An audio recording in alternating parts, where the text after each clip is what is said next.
Thank you very much.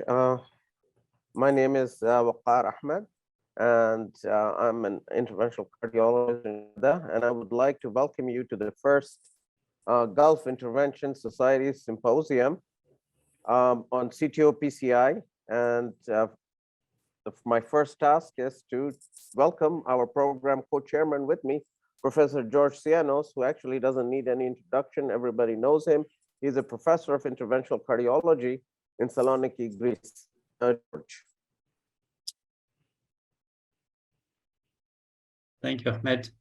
It's a great privilege to participate in this wonderful educational event. We have a distinguished faculty also. We have Dr. Hossam Noor, Bahrain, currently sitting in US, and he's joining us from there. Thank you, Hossam. And we have also Dr. Anastasios Barbas, and colleague of mine, interventional cardiologist, working in a very nice private institution, the Inter-Balkan Medical Center here in Thessaloniki, Greece. So, Dr. Bagar, we're going to proceed with the first presentation. Yes, your presentation. It's me. I'm going to share my screen. And the first talk will be a current status of the CTO treatment. And I'm going to focus on the indication and materials. And Dr. Bagar will present afterwards regarding the development of the techniques. So we will set up at the beginning the stage about what is going on. And many times when we're talking about CTO PCI, the question here is that why do we talk so much about this, about indication, about all of this kind of stuff, at the time point that we don't talk the same way for non-occlusive coronary artery disease. And the main reason is because of the complexity of this. And I'm just showing this picture during the talks that I have about indications, about materials, just to denote the complexity. I will not go into the details of this, but many times asked, can someone help me orientate myself in this kind of image? Before someone goes and talk about anything else, he should just see also how big is the problem here. And this is almost 10 years old slide. And then what we see on this, without getting again into the very details about the design of the trial, we could see that almost 25% of the patients with complex coronary artery disease, they have at least one CTO in their coronary arteries. And the more complex the coronary artery disease becomes, the higher the incidence of the chronic total occlusions in the vasculature. What we also know is that this is an anatomic entity that it has been heavily misrepresented in the treatment. And you see some data from NCDR, the National Cardiovascular Data Registry from US, that shows actually that out of the entire treatment cohort, only around 3.8% of patients treated, they were treated for CTO interventions, certainly far below the need.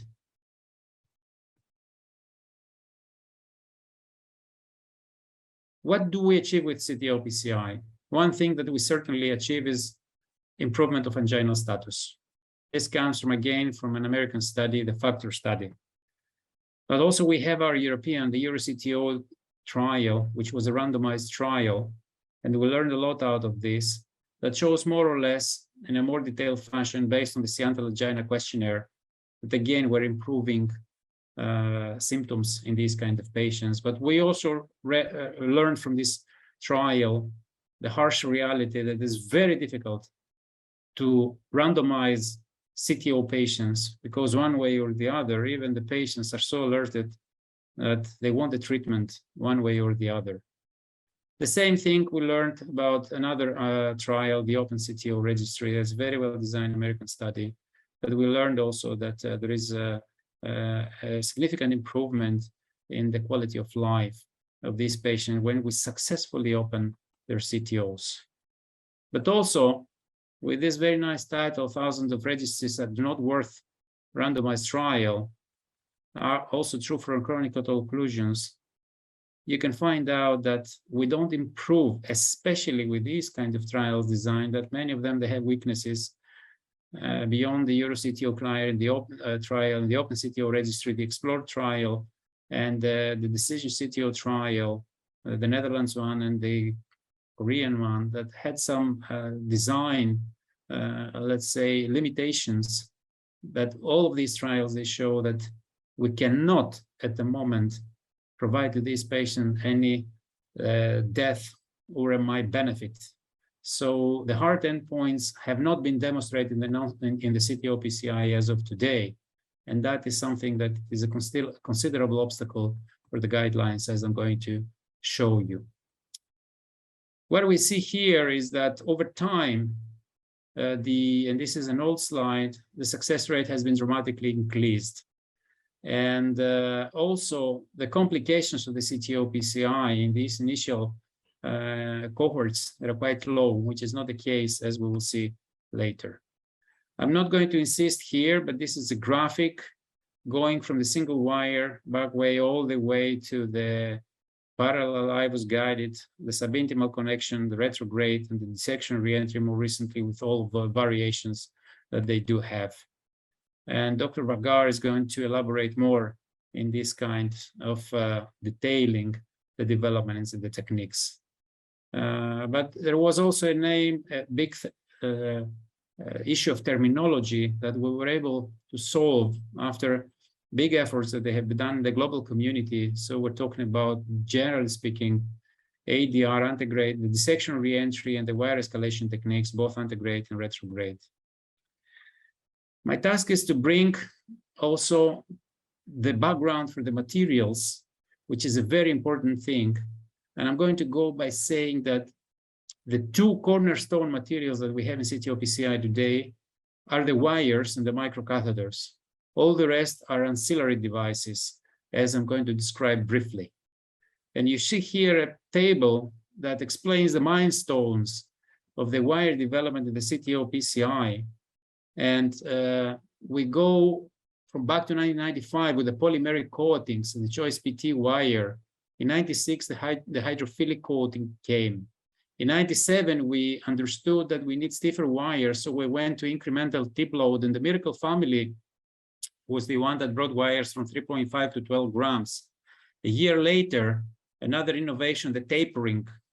So the wires that go from 0.14 to 0.08, 0.09, 0.010 inches. And the same year, we understood that all of these benefits, they might be combined into the same wires.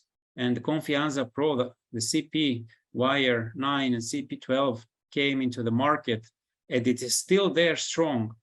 In combination, of course, with the other wires, as this one that has been presented into this marketing video at the beginning of this session from Abbott and other companies. So it took a decade to understand that not all CTOs are very stiff, and we have to take the benefit of microchannels that are existing. So we went from very stiff to very soft wires, and this was the Fielder XT family, less than 1 gram. In 2010, 3 years later, it came the innovation of the composite core tip and the low tip stiffness. It was the Sion, the Fielder XTA, XDR wires.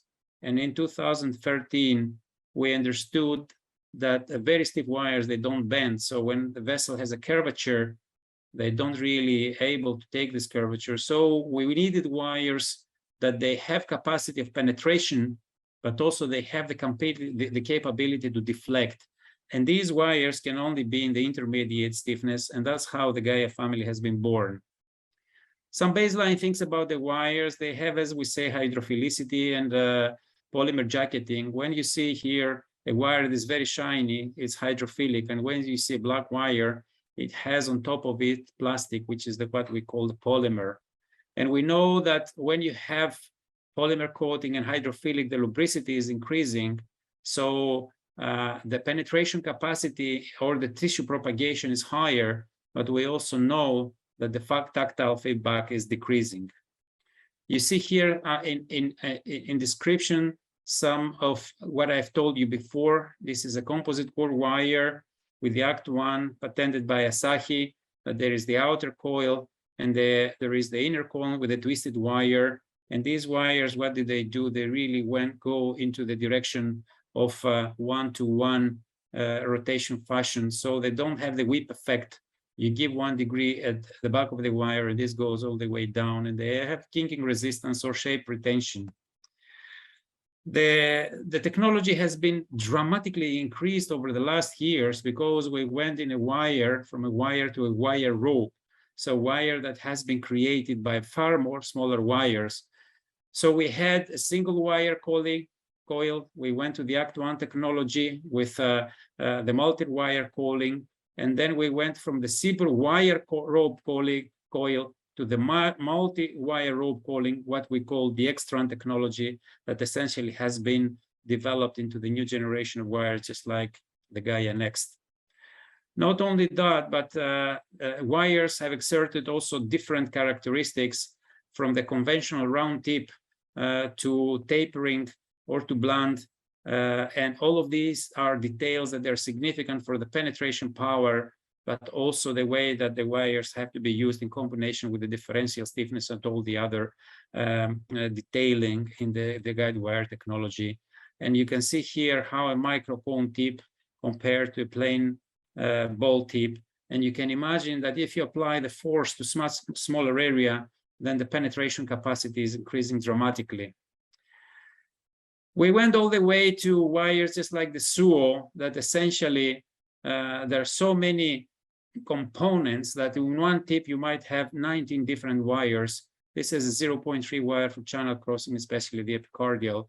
And I just use this one not to get into the details of it, but just to tell you how far we have been through the wires. And definitely many, many more of these, they have been developed over time by different companies, going into developments and evolution in the polymeric wires, just like this one. So all in all, if I have to summarize with the wires, what someone has to keep in mind, he has to have a little bit of an algorithm. So we use the very soft wires that what they are doing, and you see the names of these: Fielder, XTA, XTR, the classical Fielder. So polymeric wires, tapering, and very soft. That what they do is passive wire control. You use this wire and you are careful not to kill it immediately. So it might track into small channels, but you don't control the wire well. You have wires of intermediate stiffness, what they have the active wire control, and this is the Gaia family, and all the wires between 2 to 6 grams that you can really direct, and they can deflect also, so they can follow intentionally the pathway of the vessel. But finally, as always, we need very stiff wires, no more than 9 grams, just like Confianza Pro, the Progress 200T, and the one presented also, that they're really for calcium penetration and very hard tissue. I'm going to move now into the next generation of devices, which is the microcatheters. And if you take it back in 2009, when the Corsair Pro, or even a little bit further, but around that time, there were very few of them, the Finecross and the Corsair. But you see here, there is a huge variety of devices depending on the strength of their body, which we'll call them big or small, but also wires that are angulated. We have the big family of the dual lumen microcatheters, and we have the plug modification microcatheters.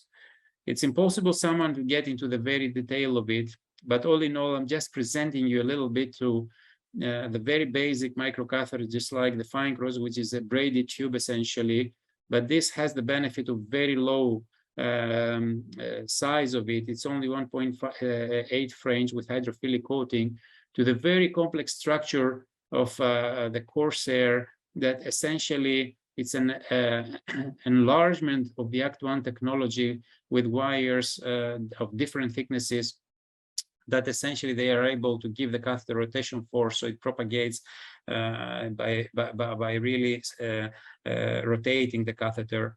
And you see here all different varieties, as I told you, that it's really very difficult to go into a general talk for someone into the very detail. One very important thing is that someone has to have in his armamentarium are the dual lumen microcatheters. And they can use in a variety of cases by access site branches or by using as microcatheters of choice to puncture blunt camps, or when you really have to get into places that there are steep angulations for cap punctures. And you see also over there are different features, different characteristics that someone has to be to know the details in order to be used these devices appropriately. We have also the true lumen true lumen microcatheters, 2 over-the-wire devices in one microcatheter, just like this microcatheter across that has 2 entry points and 3 exit points, and gives the advantages of a lot of possibilities from parallel wiring, even to do ADR device-based. Another tool which doesn't belong to that is the guiding catheter extension. Everyone knows about that. There is a big variety of them. Also trapping devices that allows in low French guiding catheters to remove in and out microcatheters and every other devices that you might need. And in the dual lumen microcatheters, I forgot to tell you that we have microcatheters that they have the capacity of trapping. So a lot of development into the hardware. Not to make the long story short, I just want to go into the fact that after all of these things, what we have achieved is that we went into trying to find an algorithm that will prepare proper training in the people. And this is the American one. I'm not going to get into the detail of this because every society anymore has developed its own algorithm about how you perform CTO PCI, and it gives its impression about what thinks is the right order of things. People can learn and they can respect what it fits better to them. But as I told you, all of these are implementing all these technologies and techniques that Dr. Vergara is going to talk to you. And many societies, as you can appreciate, came into that. Very recently, you see what we call the global chronic total occlusion crossing. Among different continents, people have different ideas or different perception about how you treat CTO PCI. But in 2021, we were able to come with a global algorithm as experts are coming into consensus of what it should be applied in which way. But the operators should always keep in mind that they have to have their own mindset about how they face all of these things. So if we go into this one, I'm just presenting you very little data showing that over time and with the experience, and these are coming from the EuroCTO Club registry, the success rate has dramatically increased. And you can appreciate that also we start understanding also that the complication rates are not as low as we thought, with an average of 4.4 up to 5.2. And we see that the more complex the technique, the higher the complication rates, with the antegrade wire escalation having the lowest order that are more safe, and the antegrade dissection reentry more complex, and the retrograde more complications. I'm not going to get into that. This is not part of my talk, but you can find publications just like this one, the guided principles for chronic total occlusions, that essentially the entire globe comes into a consensus about where we're standing, about MACE, about complications.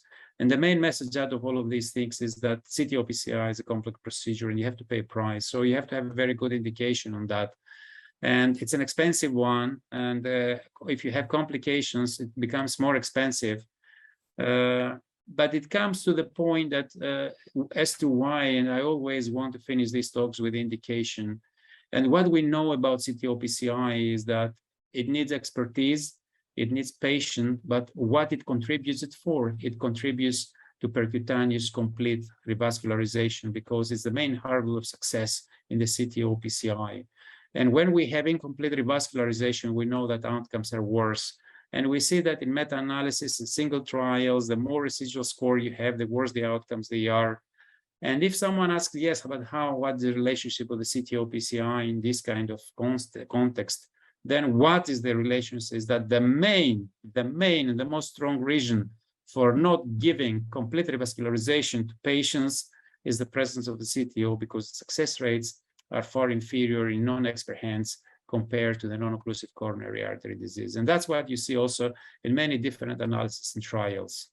But where are we standing today? And I'm coming close to the end of my talk, is that in the modern day, CTO is not anymore an isolated anatomical entity, but it's part of the CHIP concept, which is the complete high-risk indicated procedure, complex high-risk indicated procedures, which includes except the anatomic complexity, the patient comorbidities, but also the hemodynamic compromise or patients with very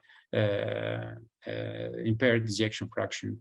And you see here the pyramid of these that includes all of these things, the calcification, the bifurcations, patient comorbidities, the anatomical things, and on the top of it is the CTO PCI. So I'm just closing this talk by saying that today,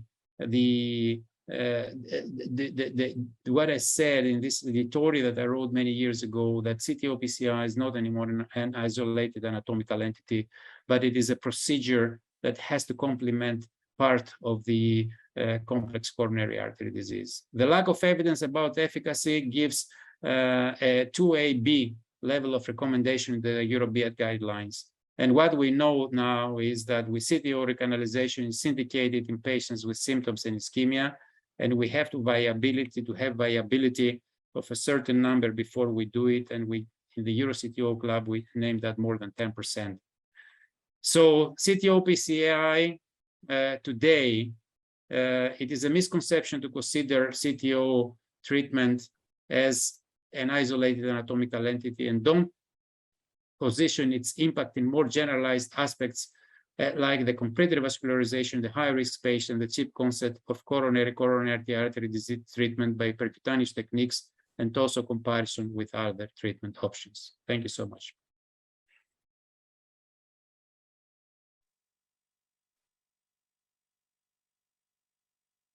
Hello? Thanks, George. Thank you very much. Great. Okay. So we're going to proceed now with the talk of Dr. Vagar, that he will address to us the topic of techniques. And these talks were a preamble for the next two speakers that are going to present, one undergrad and one retrograde case. And then this will, following these talks, we're going to have a better overview of what the people are presenting, and we will discuss in details. Dr. Vagar. Oh, good. Thank you, George. Okay, there will be some overlap between my talk and Dr. Ciano's talk, mainly because I think it's important to get these concepts to people, because the city where I work in Jeddah, we have 23 cath labs. And around the surrounding area, there is another 7 or 8 cath labs. So within 200 kilometers, we have 31 cath labs. And unfortunately, we see two extremes. Either we have a lot of CTO operators or people doing CTOs without the principles that George discussed and that I will be discussing as well. Or people just ignoring these patients is like, okay, medical therapy, no need to do anything, without even assessing if we need to do something. So I'm just going to cover in terms of techniques, 7 habits of successful CTO operators. And most of this is taken from Emmanuel Berlach's 2019 circulation article, which I think everybody should read before they embark on CTO PCI or learning how to do CTO PCI. So George touched on it, and I think this is extremely important. The first principle in CTO PCI is doing it for the right reason. This is from an actual talk. I took this slide from actual talk. This is from TCT last year. They said, why should we treat a CTO? To improve symptoms, to relieve ischemia, improve LV function, improve quality of life, complete revascularization with improvement in survival, and to improve prognosis. Unfortunately, most of it is wrong. Only improving symptoms has been shown. Relieving ischemia was negative in ischemia trial, although there is ischemia CTO ongoing and there is Orbita CTO just starting. Improving LV function did not show anything. Complete revascularization with improvement in survival. Again, the complete study, which was post-MI patients, only 2% had CTO in them. And to improve prognosis, other than symptoms and quality of life, we have not shown that we improve any prognosis with CTO PCI. And George has gone over this very well. but I will just touch on some points, which is that the symptom improvement is the primary indication. The two biggest studies are the Euro CTO and Decision CTO, and they had their limitation, but they did show improvement in quality of life and symptoms. A lot of time, complete studies invoked as we should do complete revascularization, only 2 to 3% had CTO in it. And viability is undetermined if CTO PCI improve outcomes, mortality, ejection fraction, or arrhythmia. So we should check for viability, but only if there is symptoms. The trials that are going on are ischemia CTO and or beta CTO, hopefully will be helpful. And why are we even talking about it? A lot of people say, I'm the first one who says it. Say, if this lesion was 90%, you wouldn't argue. If it's 100%, you're arguing with me. Yes, I am, because complications are higher. The resources needed are higher. The training and the work that's needed and radiation exposure, experience you need, the equipment you use is much more complicated. So that's why a CTO is different than a regular PCI. This is an actual note from a clinic patient that I actually copied and pasted. Patient was admitted for evaluation for CTO PCI. Admission resident noted patient is reluctant as he is completely asymptomatic. It should be asymptomatic, but this is the actual note. I had a long discussion with the patient myself, explaining the risks of bleeding, perforation, tamponade, and other complications versus expected benefit, which is chest pain relief. Patient clearly indicated that he has no chest pain or shortness of breath. Therefore, we came to a consensus that he needs to continue medical therapy and lifestyle modification and smoking cessation. So here's an example. This was 1 year ago, and this patient has been doing well despite having a CTO. So one was the right reason. But once you embark on it, now we come to the technical part. And before we come to the different algorithms that people like to go, I follow Asia Pacific, I follow Europe. You have to do a dual angiography first of all. You have to do some basic things. You have to fly a Cessna before you fly a 777. So you have to perform dual angiography and a meticulous review of the angiograms. That's habit number 2. So that you will be looking at the proximal cap, the distal vessel, the lesion length, calcification in that lesion, presence of collaterals. This will only a dual angiography will show this properly. And here's an example. This is a CTO of the right coronary artery. Okay. And let's say I take a wire now and I pass and I cross. A lot of labs that I've been to have buy a set of CTO wires and they say, oh yeah, we have everything you need. We have, just like George said, Fielder XT, we have Confianza, we have Gaia wires, you can do whatever you want. I said, okay. Do you have dual system angiography? No. Okay. So where my wire goes here, or here, or here, in simple English, how the heck do I know where I am and where this wire is? And you won't know it unless you have dual angiography filling it contralaterally. Obviously, if only ipsilateral collateral is an exception on the left side, but now you will know where your wire is. And I'll go there next. And now my wire has crossed. And at least I know I'm in the right place. I'm not somewhere in the pericardium. So a dual angiography is absolutely essential. Also, as part of the hybrid algorithm, you don't do any antegrade dissections by repeating the antegrade angiography. Here's a perfect example of a real case done in a hospital close to my hospital. This is an LED CTO, and it fills from the right side, but it was done at single, and this is their wire. I think their wire, they saw it, it kept entering the septals. They did not have dual angiography, and they stopped, and that was it. And this is the most common scenario in our area. Single angiograms, they have the wire, they poke somewhere, and hopefully it's in the right vessel. Believe me, I did not attempt this patient. He was a much more technically difficult procedure, and only if he's symptomatic would I go ahead with this. And the other thing we look at is the scores. It's part of the angiographic evaluation. You could do it qualitatively in your mind, or you can use a score, the JCTO score, the progress CTO score. There are a number of scores out there. The JCTO is the most easiest and most commonly used by all of us. And it looks at the cap, the calcification, the lesion length, the bends and the degrees.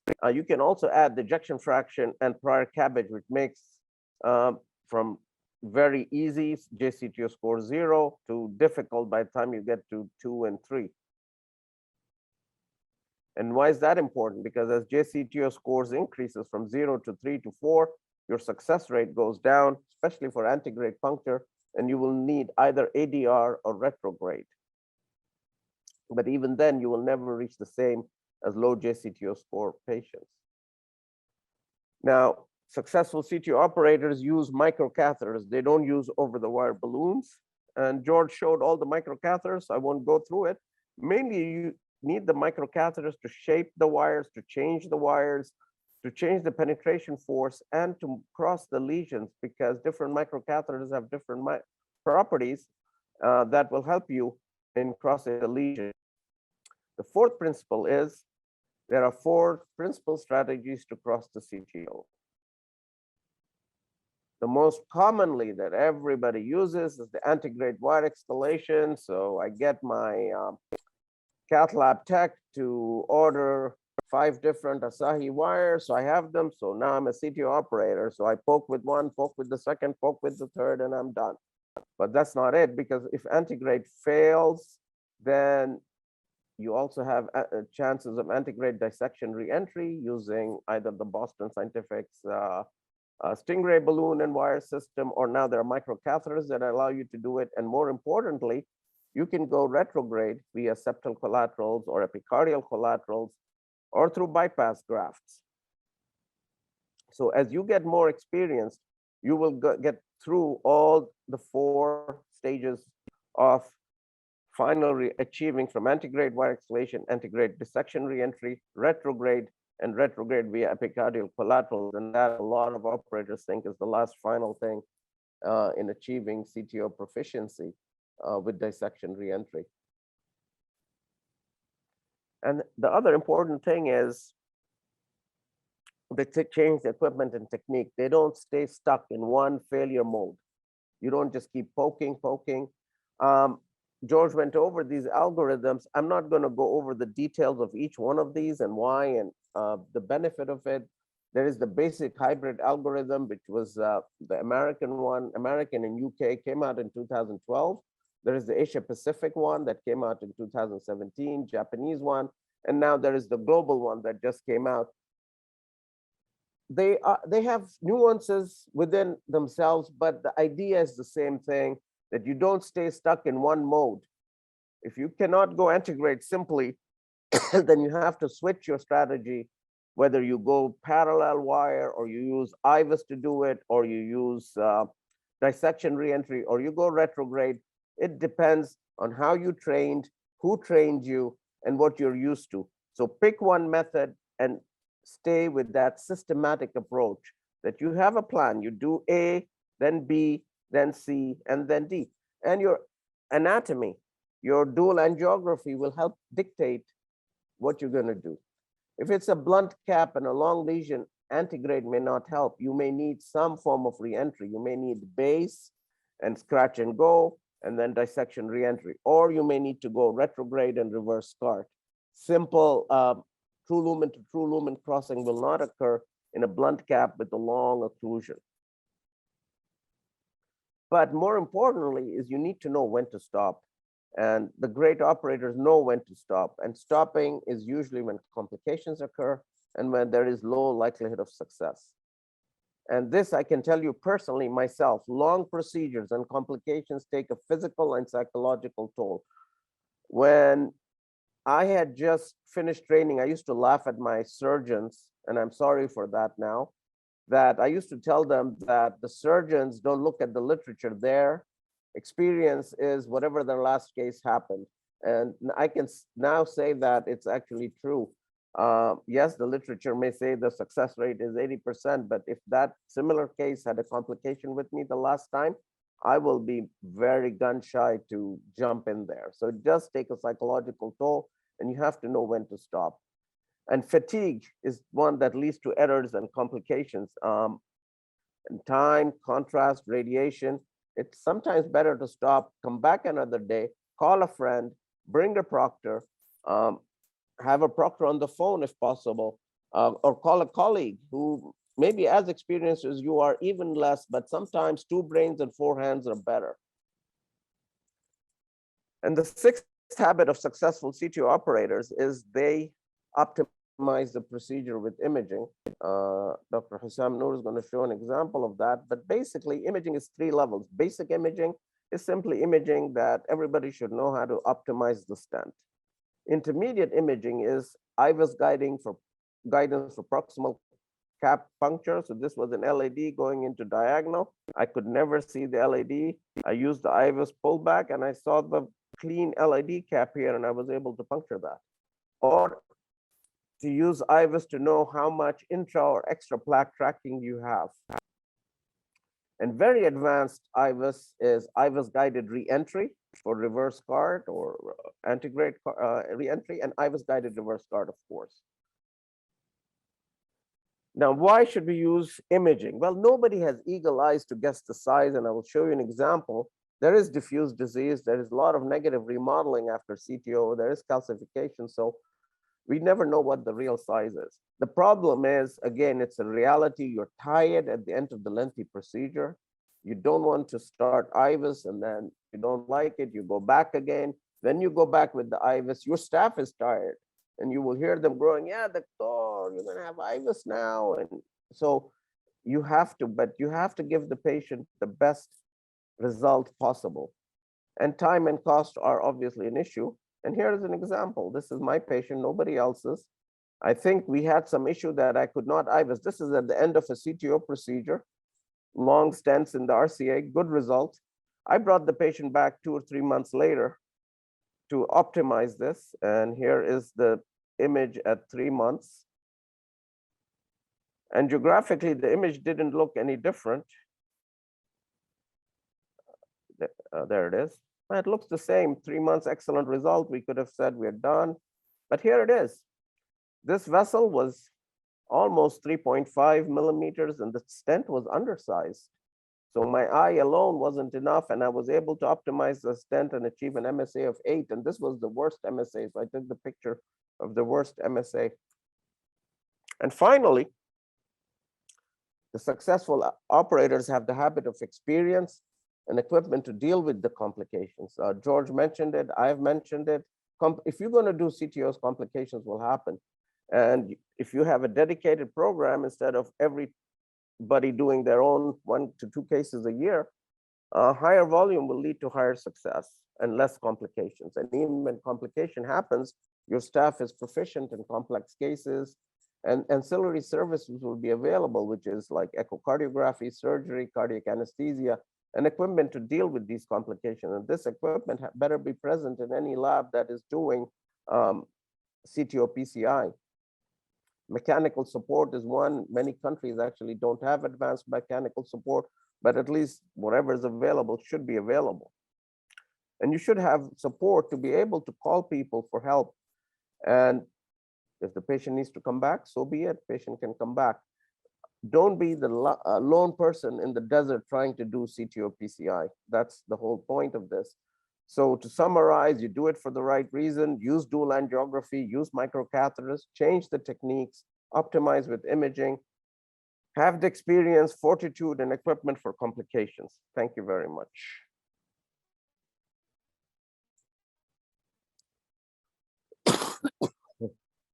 Thank you very much, Dr.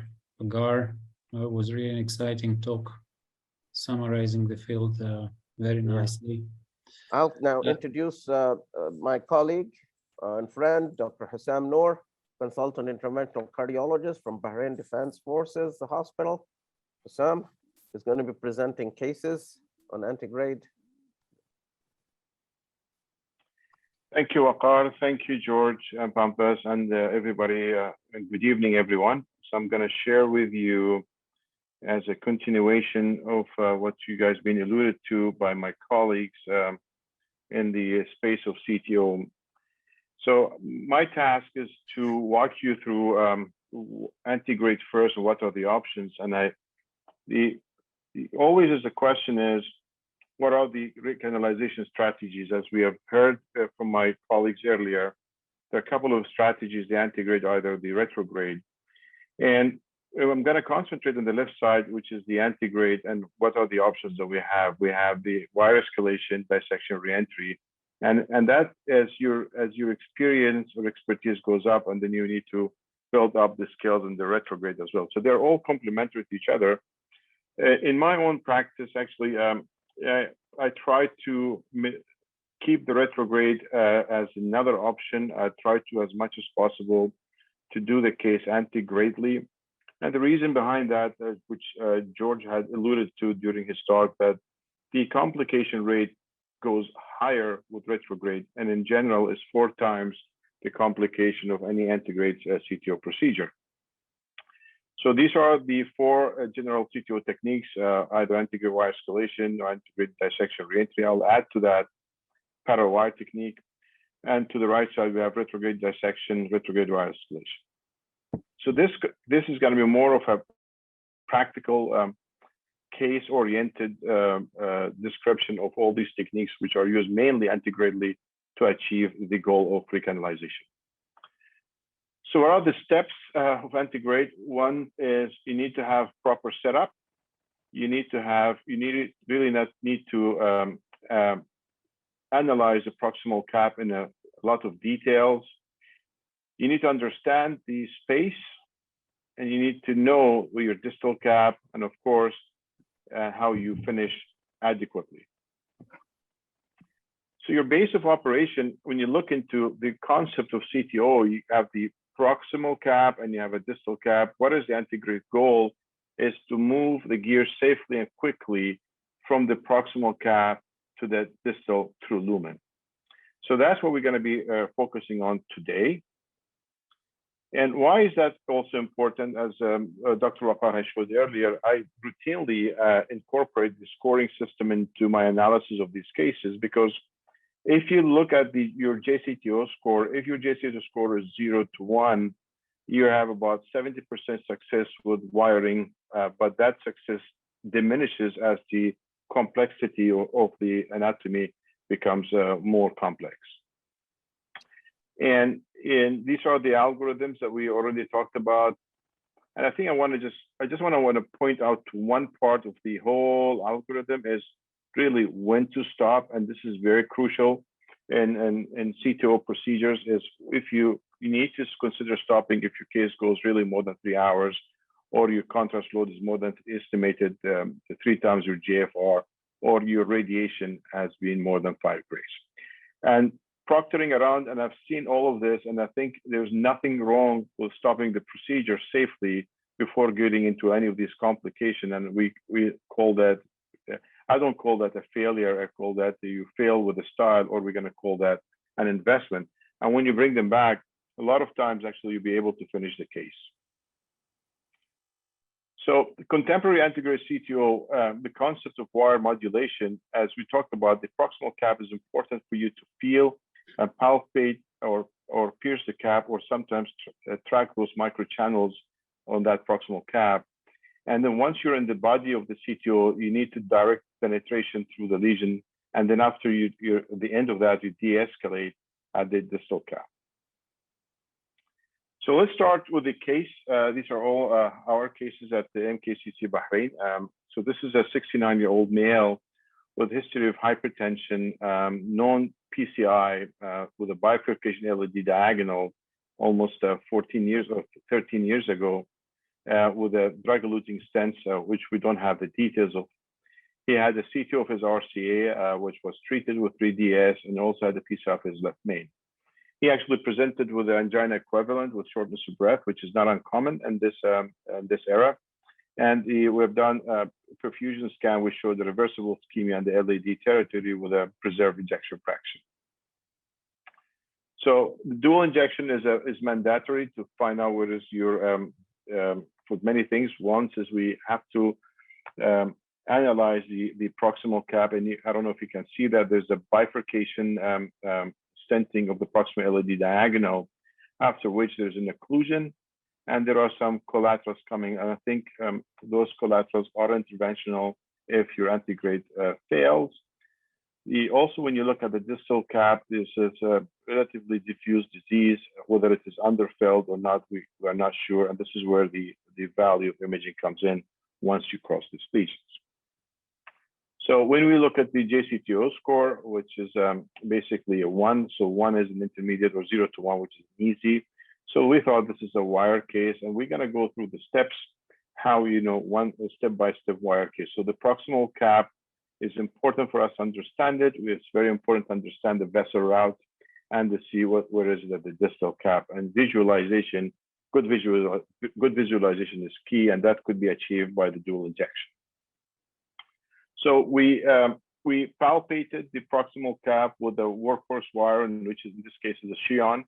And we have used a turnpike spiral, and you can see the wire goes into the diagonal. Once it goes into the diagonal, we advance the turnpike spiral to the proximal area of the LED. And then now we're there. Now the vessel route is not complex because there's a stent in there, and we use the intermediate tip load, directional tip load wires such as a Gaia second to try to negotiate through the plaque. And you can see we advance it very carefully, not allowing this wire to deflect. So it's you penetrate, pull back, penetrate, pull back, very slowly movements. And if you see here, it is almost a distal cap, and we stopped at that, in which here we'll inject contralaterally to see and analyze the location of the wire. So this is the concept of the directional penetration, I would call it. So the wire goes into the cap, you take the Gaia second to Gaia third, and you deflect, and you pull back and rotate gradually, slowly, till you reach the distal cap. So the Gaia second is intermediate tip load, 3.5, but I'm using this example also to share with you the difference between the tip load, which you usually see when the manufacturers give you the product in the box, which is here 3.5. However, when you look at the penetration force, the penetration force is not insignificant when you compare, because this wire is a tapered wire in which the penetration force is much higher than the. So you need to incorporate the penetration force plus the tip load when you assess these wires. However, so let's go back to the case. So we do a contralateral injection. The wire seems to be in a good space. We also take a different angulation, so we make sure, because sometimes in one projection looks good, but the other projection may look not in the true lumen. But this was confirmed by the the biplane system that we have. And then once we confirm that, we advance the microcatheter and de-escalate again to the Xion, get into the distal lumen, and then becomes here is everybody is happy, and I think here is where Dr. Waqar said in his the principles of the CTOs, that now you have to make sure you do a good job. It's not only ballooning a stent, it's ballooning and stent plus imaging, making sure that you have achieved the best what you could do to have less events in the future. So IBIS guided PCI, balloon, and this is the final result. So this was an example, step-by-step of antegrade wire escalation. And it's an important technique, but the success associated with is lower with more complex anatomy. Wire decision is almost made between soft polymer jacket, fielder pilot, gladius, or high penetration force such as the CP12 Gaia third. We must understand the proximal cap, the vessel route, and the distal cap. And again, and this is another very important take-home message: never advance high penetration force wires if you do not understand the vessel route. more importantly, not only the wire, don't even advance the gear behind it, like the microcatheter or the balloon, when you don't know where the wire is. So that's case number one.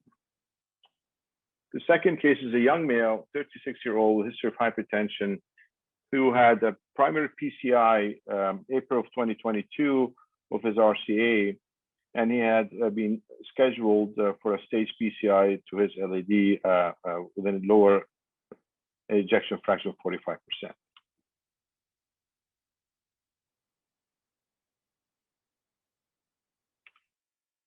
So this is the diagnostic angiogram. The right is okay, some distal disease, and you can see the LAD has a mid-LAD CTO at the site of a large diagonal.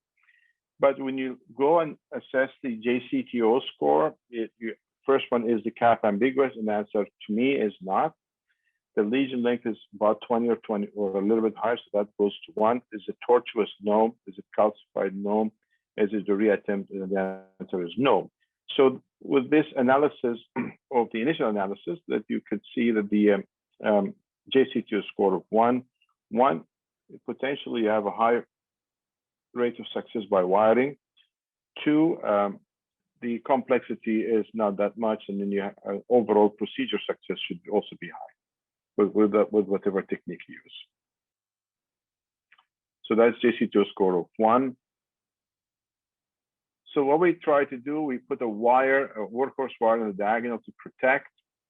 We use a field XDR and escalate it to the Gaia, to the Gladius, and then to the Gaia second, so that we can direct the wire, and with a Corsair Pro microcatheter. Now, in your left screen, you see the wire looks like it's in the true lumen, but if you look on the right side on the lateral view, obviously the wire is in the vessel architecture. However, the wire is not into the true lumen distally, or the distal cap. So here you have to wonder what are your options are. Is either what can you do? So options in these situations could be either you can do an ADR, in which you put a Stingray or a dual lumen microcatheter there and try to gain access to the distal lumen at the distal cap. Or in this situation, we decided to use the parallel wire technique. So we left this wire in this position. We removed the Corsair Pro and we advanced a dual lumen microcatheter. Sorry, this is just showing you again in more enlarged view that the wire is not in the lumen. And here actually anti-gray wire has failed. These are the two options that we have. So I decided to go with a parallel wire technique. So the Suzuki dual lumen microcatheter is used, and this is this Gaia third. So where I typically escalate the tip load to either the same or higher. So your second wire should not have a tip load of lower than your Gaia second. So I use a Gaia third, and I looked at it in another projection. We injected, and you can see that the wire is in the distal true lumen. Then we changed to a lumen microcatheter. In this case, it was a Suzuki. And then we changed to a workhorse wire. And then we did the balloon and ended up this case with a DK crush, utilizing again intravascular imaging. In this situation was IVUS to achieve the best clinical result. And that's the final result.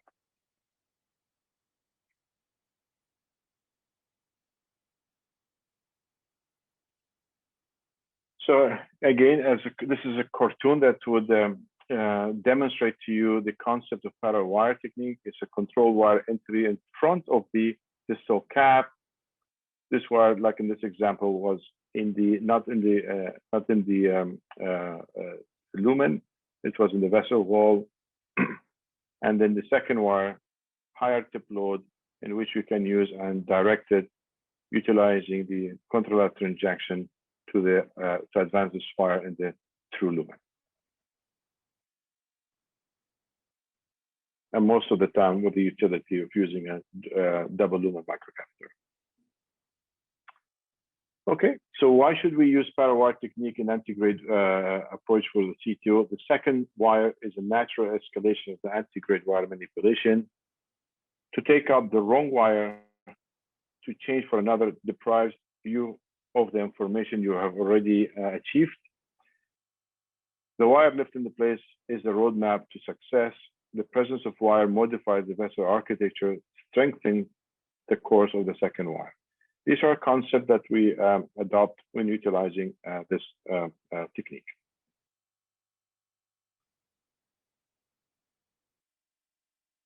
Next case is a 51-year-old male, ex-smoker, positive treadmill test. He had the PCI to his LAD with a one drug-eluting stent, and he had CTO LTX for a stage procedure. He has normal ejection fraction.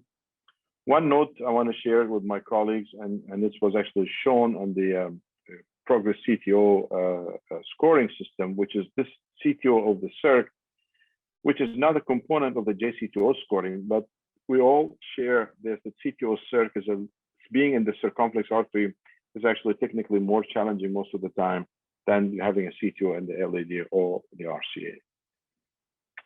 So this is our setup shot, and you can see there's this CTO of the AV circ in the med segment in here. And if I stop for a second, and you may say, well, where's the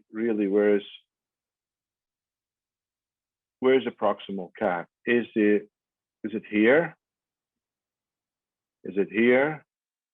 Is it here? Could be that way. So it's difficult to ascertain antegradally where to puncture. So this is where comes a question when we talk about the JCTO score. Is the proximal cap ambiguous? And the definition that I use for the cap to be ambiguous is, do I feel confident enough to use a high tip load wire to puncture in the proximal cap? Do I feel comfortable enough, for example, to take a CP12 and try to find out in random where the proximal cap is? And definitely the answer is not. The second thing is, look, if we need to solve the problem of the proximal cap, and in this case, I will show you in the next few slides that we've used intravascular ultrasound to assess where the cap is so that we can puncture it and get access. You should always be ready that if that strategy fails, if you go, for example, in the vascular architecture, do you have a good landing zone which you can, for example, use either parawire technique or the Stingray ADR technique to gain access to the true lumen. So relatively, we have a good landing zone. We also have some, in my opinion, these are interventional collaterals. These are epicardial interventional collaterals that you can actually use and finish the case retrogradely should the antegrade approach fails. So here, I'm going to show you the ultrasound. So the JC2 score is 2, which is difficult.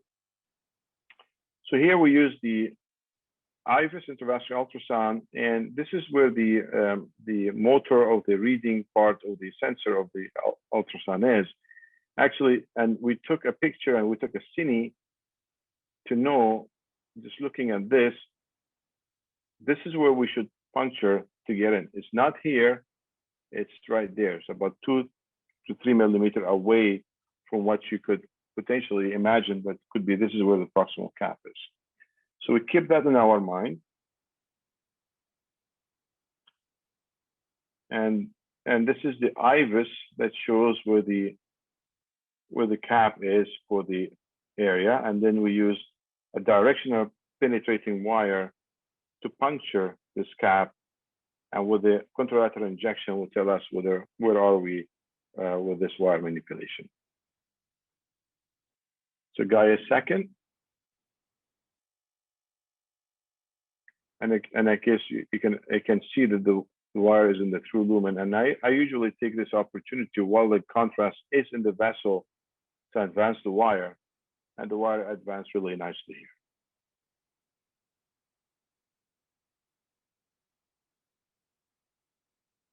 And then again, we did IVUS guided PCI, balloon, and we stented.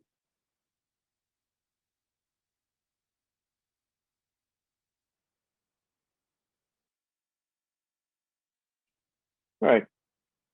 Last case is a case of the classic ADR. So this is an RCA CTO. The proximal cap is not ambiguous, but the lesion length is about 20 or maybe a little bit more. Landing zone is great.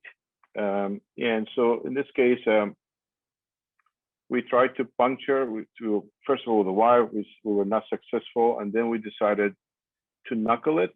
So we use my typical knuckling wire, only 2 or 3. I use the NXTR or Pilot 200 or the Gladius. So here, I think this example was a Pilot 200. We knuckled it, followed by the boss, the cross boss, and we took it to the horizontal segment of the RCA.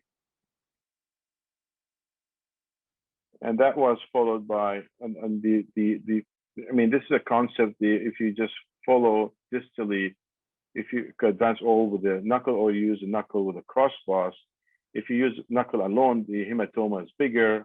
If you use a cross boss, the hematoma is smaller, so that would increase the chances of your re-entry distally. And that's what it shows. So then we use the Stingray balloon, and this is not the right orientation. This is the better orientation. We pulled it back a little bit, and then we make sure that the balloon is straight. And then we use in this example, I use the Hornet 14 to puncture distally to get into the through lumen, and you can see that. Or in the past, we used to do the stick and swap. So the distal to the lesion, we stick with a Stingray wire, we take it out, and we swap with a polymer jacket wire, such as the Pilot 200. And after doing that, we did the ballooning and IVUS guided stenting of the RCA. So I've gone through all the options, potential options in antegrade CTO recanalization, from the simplest form is antegrade wire isolation, para-wire technique, the utility of intravascular ultrasound to assess the proximal cap, and of course the re-entry techniques, which was exemplified with the Stingray crossbow Stingray devices. Thank you very much for your attention. I'll be happy to take any questions, maybe now or later after the last presentation of my colleague. Thank you. Thank you. Thank you very much, Sam. That was a really exciting talk covering the entire spectrum of antegrade CTO PCI. We will keep it in the last talk simpler. We're just going to present one case. I thought that was the concept, but anyway, Dr. Barbas will present a retrograde case that it's a little bit unusual. Although it's presented by a Greek team, the case was performed in Sharjah, in Al Qasim Hospital a couple of weeks ago in this wonderful place that is chaired by Dr. Arif Nouriani, that I have to thank him publicly for his repeat hosting, and of course his great team over there. So we will go on with Dr. Barbas, that he will present you the case. Please, Tasso.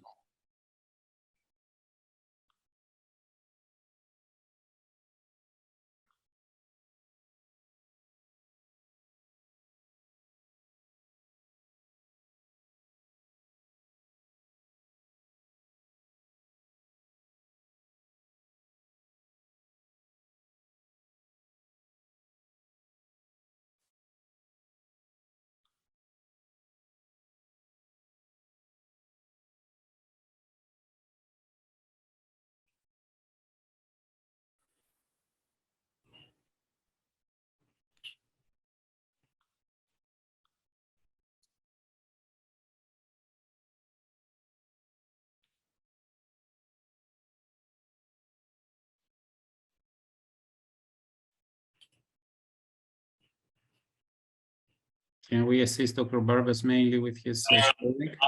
I just had some problems, George, with the connection. Do you hear me? Yes, we hear you. Okay, I'm trying to share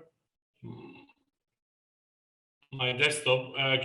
Do you have access to my presentation now? Now we can see it very well. That's great. Okay. Okay, good day, everybody. My name is Anastasios Bambas, and I'm an interventional cardiologist at the Inter-Balkan Medical Center in Thessaloniki, Greece. First of all, I would like to thank the organizing committee for the opportunity to participate in this workshop. My presentation aims to describe a bifurcation blunt stem CTO treated with retrograde techniques utilizing intravascular ultrasound. I don't have any conflict of interest related to this presentation. Pacing characteristics, I'm going to describe a case of a 57-year-old male with diabetes mellitus, hypertension, dyslipidemia, and a smoker. Recently, May I interrupt you? Can you please your presentation in a presentation format? just a minute. Yes, thank you. That's Recently, he had an anterior myocardial infarction and he underwent primary PCI in the LAD. Circumflex was diffusely diseased and the large marginal branch was ostially occluded. The right coronary artery was normal. The patient had residual angina and stress test positive for lateral ischemia, and therefore he was scheduled for CTO recanalization of the marginal branch.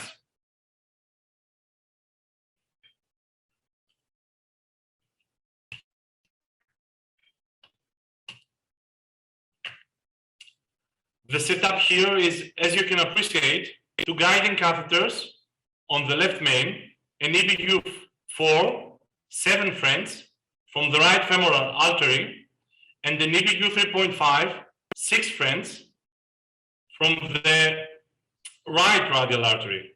As you will notice here, there is a stent in the mid part of the LAD showing mild neointima formation, and in the circumflex, there is diffuse disease, and you can see an ostial occluded large marginal branch.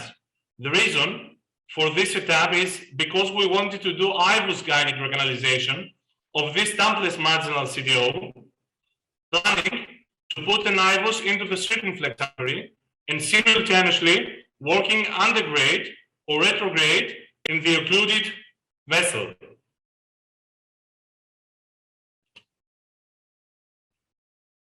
You can see here the IVUS catheter from the 7 French guiding catheter for the interrogation of the circumflex artery.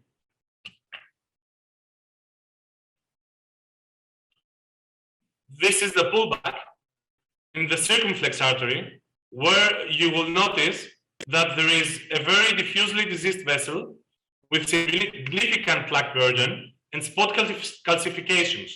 By this pullback, as far as we can see, the ostium of this marginal branch cannot be clearly recognized, and therefore any undergrade attempt based on that would have been meaningless, at least to our eyes.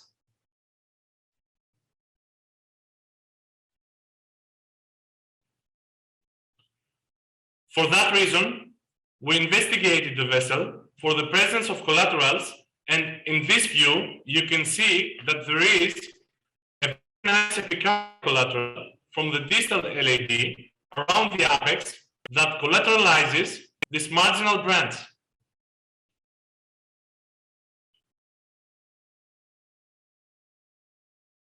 Therefore, due to our inability to recognize the proximal cap of the occluded marginal branch, we decided to proceed primarily retrograde.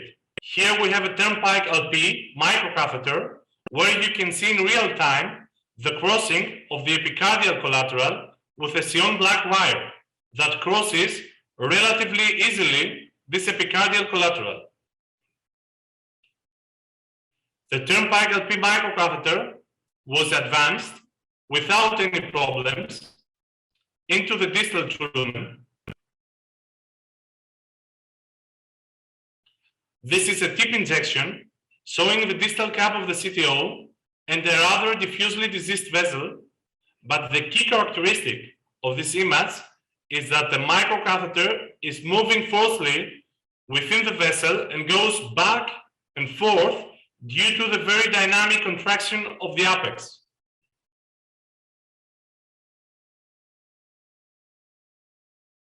You can appreciate here that there was an attempt done to puncture the CTO. This was done with multiple wires, Gaia second, Gaia third, Ultimate 3, Pilot 150, Pilot 200, Filter XT. But due to the very forceful dynamic movement of the microcatheter, there was a complete inability to control the retrograde wire, and moreover, the wires were actually forming a knuckle. With the forceful movement of the microcatheter, this knuckle could not be controlled and reached the proximal circumflex, even the left main, as you can see. We interrogated the effect of this wiring with the eyeballs. Notice again the very extensive movement of the catheter due to the epicardial crossing and the apical with vigorous movement.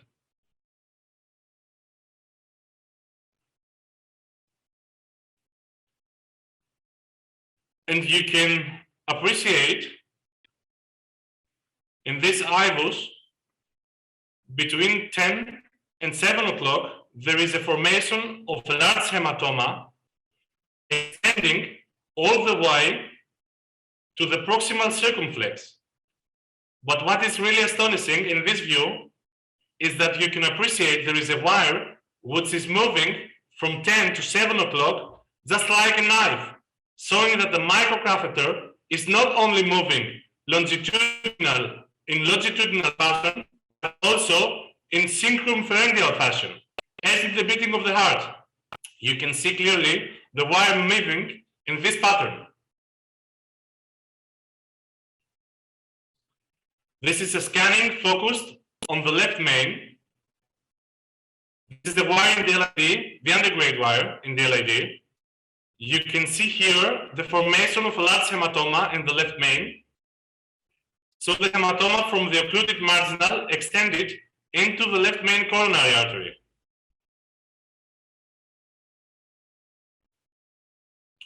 In that respect, we tried again to see if we can recanalize the vessel. And as you can appreciate, we have a completely subintimal course of the wire, far away from the target. For that reason, the only solution was to suppress this hematoma around the vessel, and therefore, we decided to stent the proximal part of the circumflex in order to be able to control this hematoma and offer a stable target for retrograde wires to continue the procedure. So a 3.5 by 23 millimeter disc was implanted, as you can see.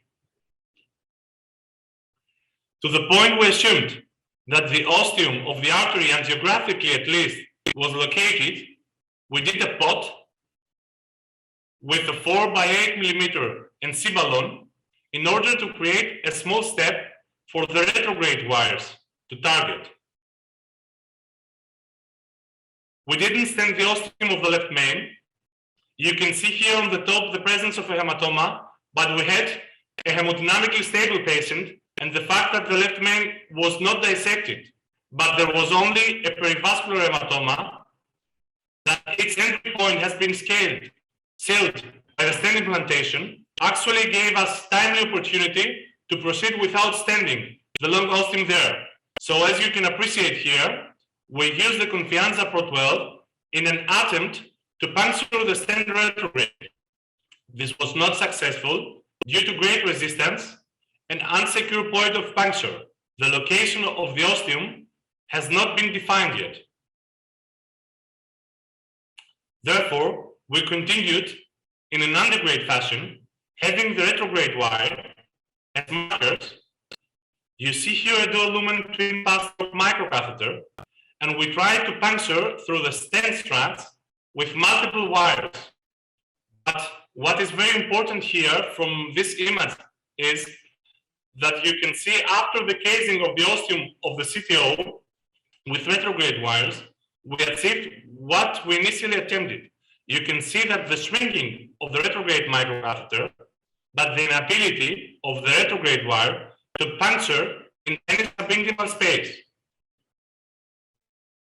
Finally, as you can appreciate, antegradely with a pilot 150 and retrogradely with a Confianza Pro, we were able to put the two wires into the same plane and get ready for the first card. The wire overlapping was checked in two different projections. During this attempt, and probably by the space that was created by the antegrade wire, the retrograde wire was advanced to the proximal true lumen and then easily exited into the ascending aorta. It was confirmed in another projection, as you can see. We retrieved the antegrade microcatheter and we easily advanced the retrograde microcatheter per apical P through the stent all the way into the left main artery. After that, we exchanged the Confianza Pro wire with a cyan blue and tried to engage the antegrade guiding catheter. The target was the 7 French guiding catheter that initially had the IVUS catheter, because the 6 French guiding catheter has the retrograde items, and then it would be useless to enter this guiding catheter. What you can see in this image is that the cyan blue wire is going in the LAD direction and then in the direction of the left main, showing that there is communication between LCX, LAD, and the left main, confirming the true lumen. If it was through subintimal, it would be impossible to be advanced so easily and then directed towards the LAD. The other thing is that we had a very easy re-entry into the antegrade guiding catheter, which has been facilitated by the presence of the hematoma around the left main. As we have shown before, there was a big hematoma and a compressed lumen that was leading directly to the ostium of this 7 guiding catheter.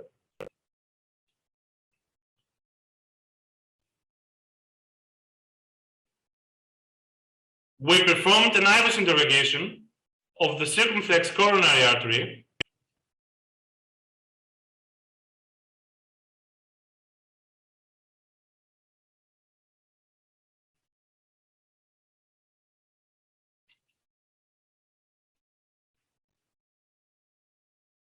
Excuse me. I'm going back. Just a minute. I lost control of my computer.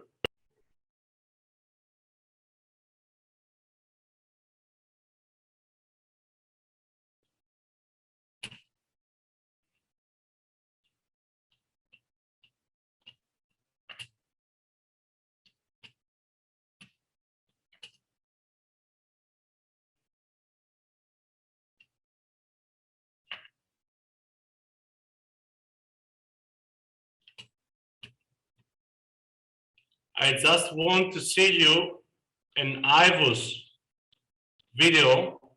What now I have difficulties to find. We performed an IVUS interrogation of the circumflex artery. You cannot show the IVUS image now. In this IVUS image, it was possible to see that the retrograde wire was coming into the ostium of the marginal branch, and gradually this wire was moving into the true lumen of the LCX into the stent. Due to the exertion, the turnpical P150 length that could not reach the antegrade guiding catheter, the tipping rendezvous technique was implemented. Afterwards, we advanced. Excuse me, your images are not playing. Why is that? Because it's very important to show that. Just a minute.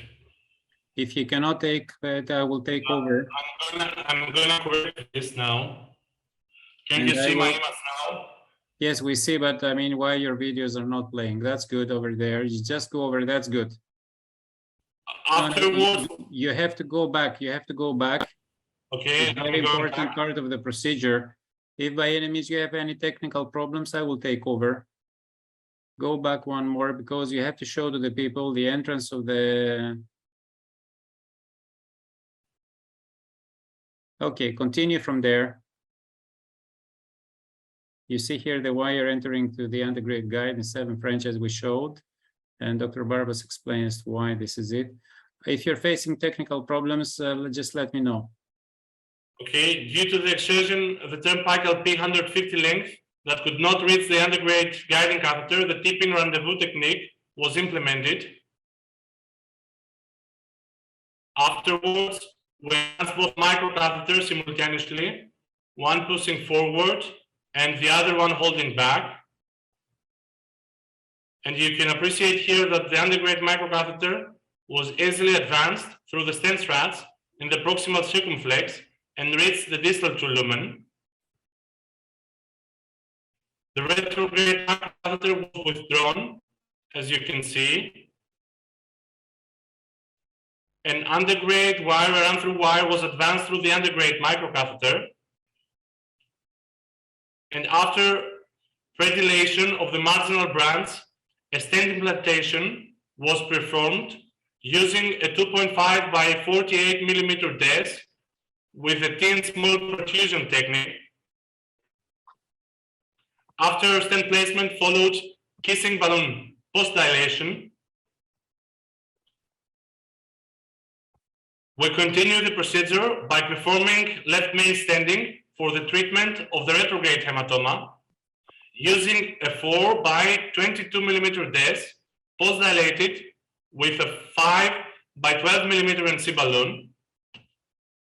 And you can see here the final angiographic result with a satisfactory blood flow restoration of a big, really big marginal branch.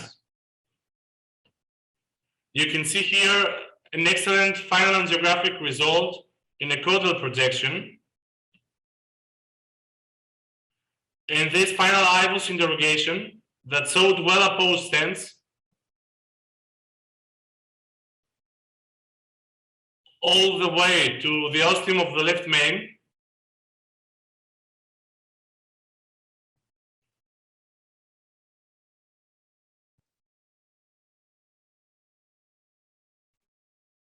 Well-opposed stents.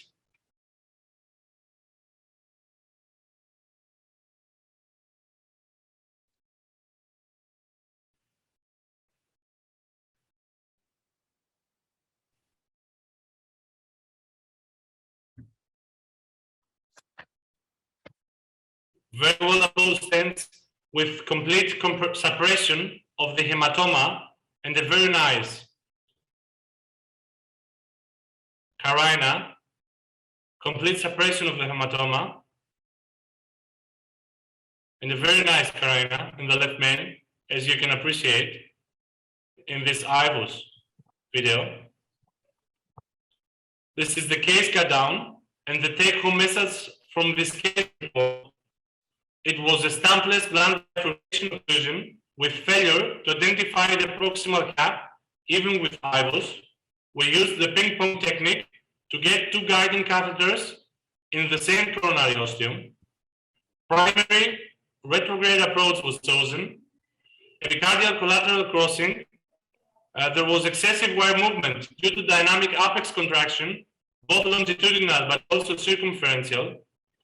Retrograde subintimal wire course with circumferential hematoma, making re-entry unlikely. A stent implantation was performed for the compression of the hematoma with sealing of the proximal cap before wire crossing. There was a retrograde stent re-entry proximal lumen. We also used the tipping rendezvous technique to overcome microcatheter length shortage. We treated the bifurcation with a thin small perfusion technique and also treated the left main with a crossover technique. To sum up, retrograde techniques are standardized in modern day contemporary CTO PCI, but as complexity increases, improvisation and experience is imperative for success. Thank you very much for your attention. Thank you, Tasso, that was a good cut down of the case. It was a complex case. Can we stop sharing the presentation of Dr. Barbas?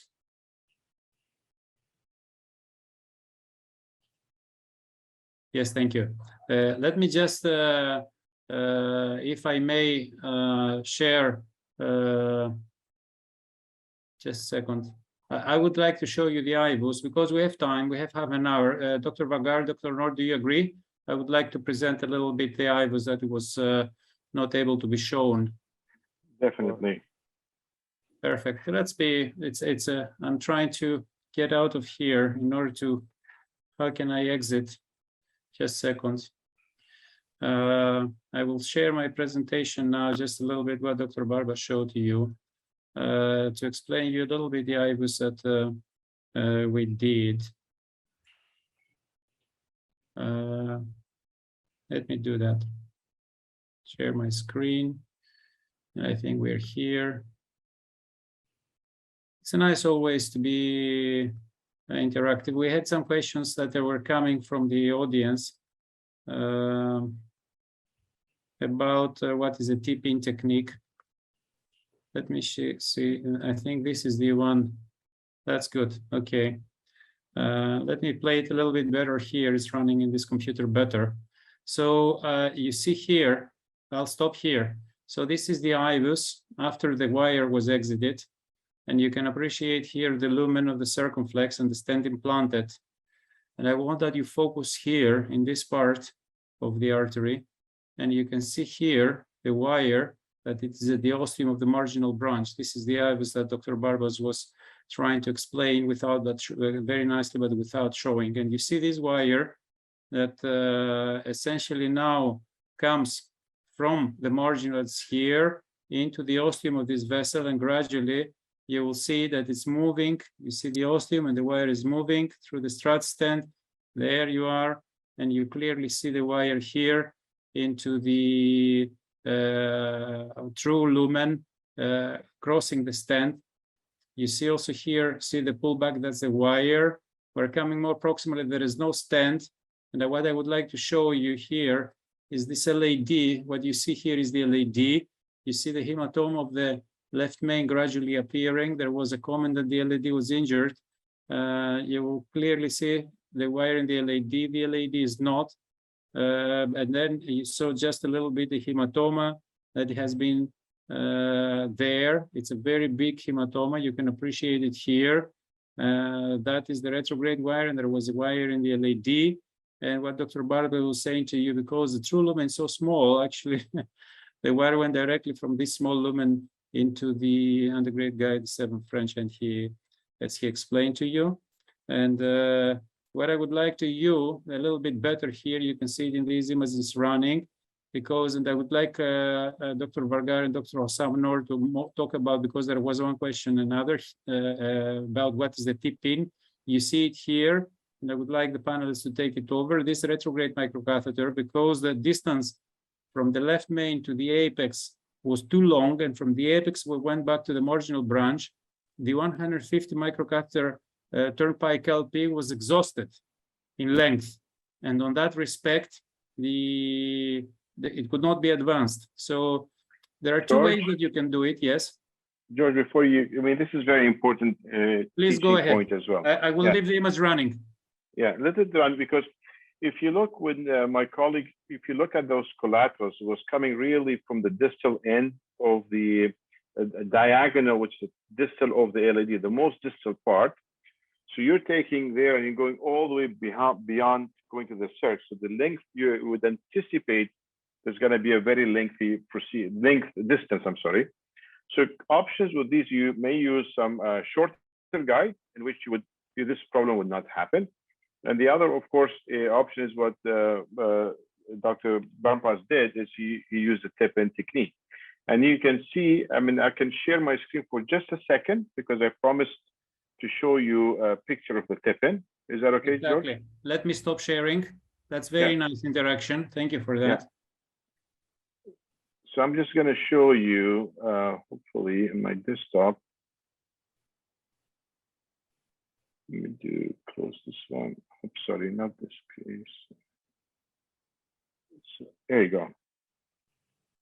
So that is, if you could see, so there was a retrograde microcatheter coming here, and there was the wire coming from the top over a microcatheter. So he used that wire. This microcatheter was actually in the circ. So the concept is the same as actually you tip in inside, and then you have basically a whole loop, and you can advance your microcatheter and change the procedure from a retro, if you want, to an antegrade approach. So that's easy. I mean, I don't know the difference between Andover's and the tip in, but that's the whole concept. Is just to take a microcatheter and you come in from the top. And actually, that's not a very difficult thing to do, especially in the bend of the guide. Don't try to do it in the straight portion of it or the horizontal portion. Usually, at the genu of the guide, you'll be able actually to take your antegrade wire onto the retrograde microcatheter. So I think I'm gonna, because I promised I'm gonna show a cartoon about that. So I'm going to stop that, and we go back to your case Great, thank you. That's fantastic. That's fantastic interaction. So you see the tip in here. The retrograde wire in this case goes into the antegrade microcatheter. And what is interesting now that the image, you will see that the microcatheters are moving together.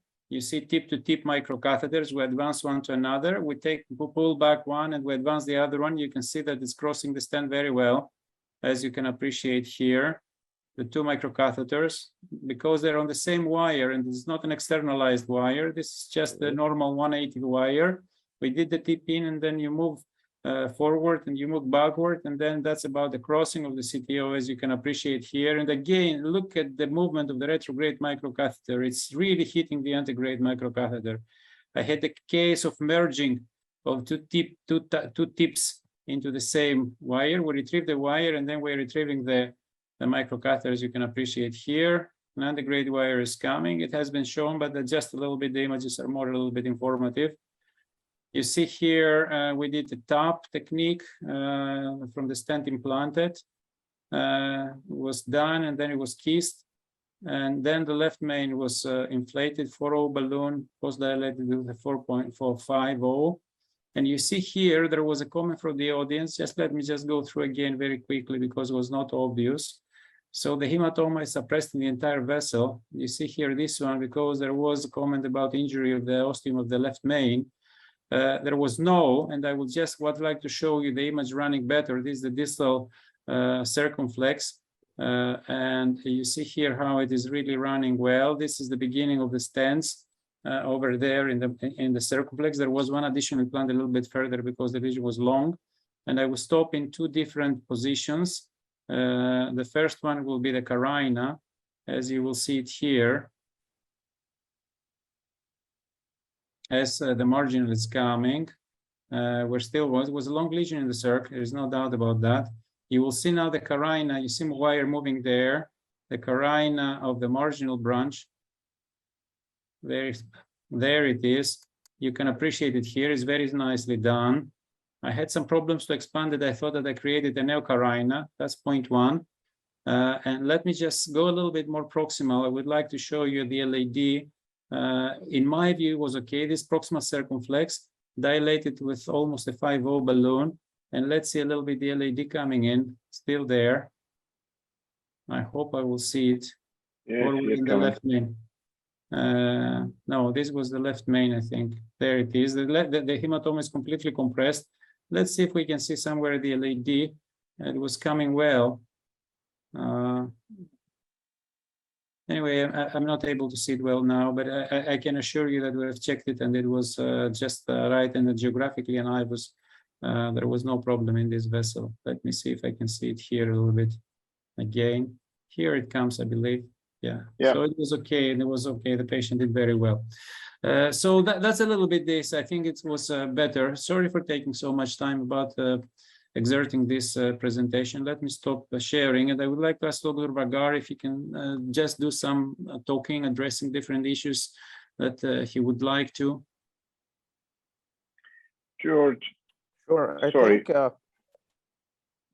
yeah, Sam, go ahead. Sorry, I mean, just going back to the case was fascinating. There's a lot of teaching points as well. And I think we always talk about protecting the collaterals, right?